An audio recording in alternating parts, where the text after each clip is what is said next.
Enfant, tu regardais tes parents partir au travail le matin tôt. On te déposait à la crèche, puis à l'école. Tu les retrouvais le soir, le cœur joyeux. Eux, ils étaient fatigués souvent, impatients parfois, disponibles le temps des week-ends ou des vacances. C'était comme ça. Puis, on s'est mis à te demander ce que tu voudrais faire comme travail quand tu serais grand. Tu ne savais pas trop. Tu aurais aimé pouvoir être toi-même, mais il fallait être quelque chose. Alors, tu dessinais ton parcours de vie.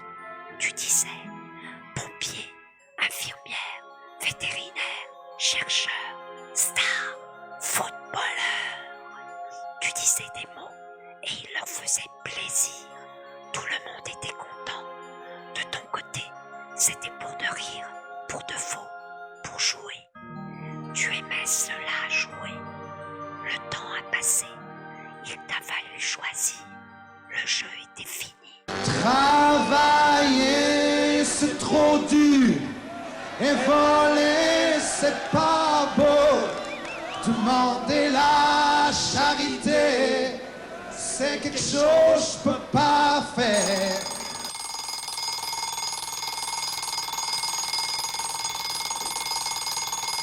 Tu as de plus en plus de mal à te lever le matin.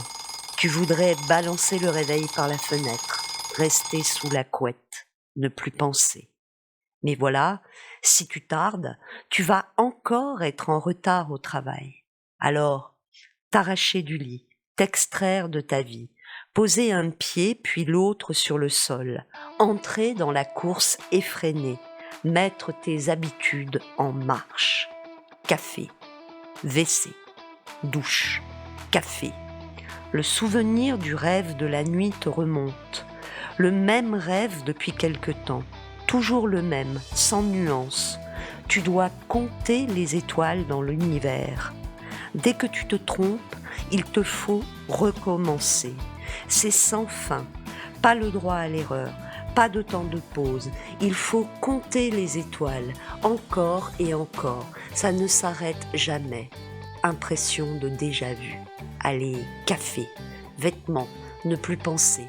Café, remiser tes sentiments au placard, prendre les émotions de circonstance, afficher un sourire. Voilà. Passer ta vie comme ça, à attendre le week-end, à attendre les prochaines vacances. Passer ta vie à attendre de la vivre. Tu avais pourtant fait du mieux que tu avais pu. Au début, le travail avait presque été une joie, tu y croyais.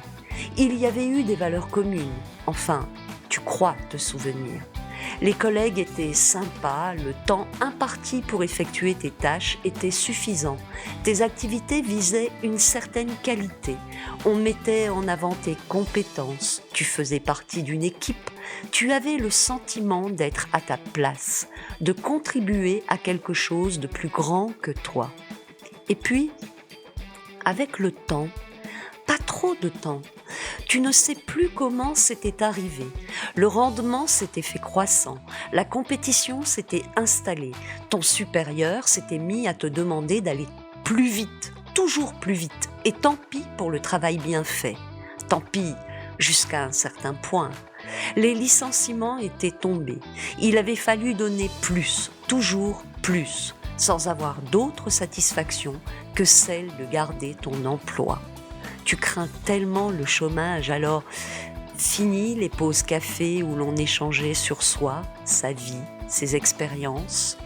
Ralentis les primes, les augmentations. Il faut à présent baisser la tête, trimer, encaisser les remarques, subir les pressions de toutes parts, les engueulades, taire les conflits, te taire, subir, te taire. Gérer ton stress, gérer tes émotions. Une vie de gestionnaire où tout doit être sous contrôle, toujours. Alors, pourquoi j'irais travailler ? Vivre pour travailler ou travailler pour vivre ? Je te donne des chiffres. Ils ont une dizaine d'années, mais je crains que la situation ne se soit pas améliorée. Sais-tu qu'en France, 23% des salariés estiment devoir toujours ou souvent effectuer une quantité de travail excessive. 24% déclarent que leurs supérieurs ne les aident pas à mener à bien leurs tâches.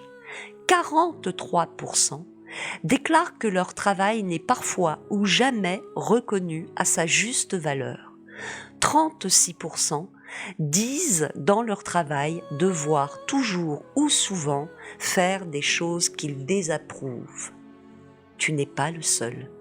Et je vais, au fur et à mesure, t'apporter des éléments de compréhension sur ce qu'il t'arrive. Tu peux aussi lire ça. Dans le prochain épisode, je te parlerai de ce rituel qui a lieu tous les ans en entreprise. Alors, abonne-toi, like, partage